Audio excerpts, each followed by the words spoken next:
Bonjour, comme chaque semaine, voici le Nouvelle Information Ouvrière.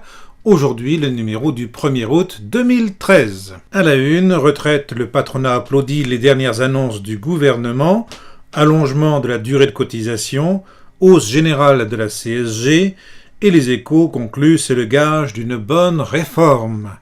À la une également, le rappel du meeting central du POI le samedi 28 septembre à Paris à 14h. Et Information ouvrière pose également la question suivante, que se passe-t-il en Tunisie et en Égypte, voire page 9.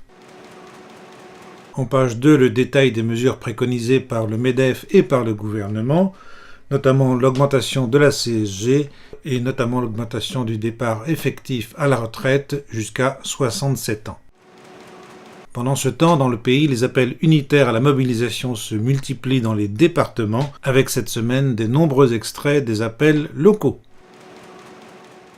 En page 5, un article de Benoît Bastide qui explique comment des centaines de candidats sont éliminés au concours de professeurs des écoles afin d'être embauchés en CDD. L'objectif du gouvernement étant clair, réduire les dépenses publiques.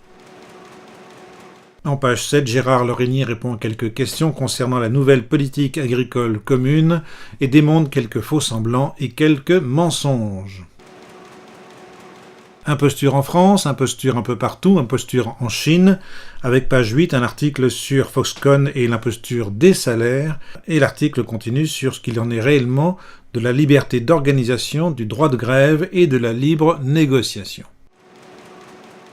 Il y a 60 ans, la grève générale de 1953, avec un article de fond pour expliquer le problème central de cette grève, la question de l'unité.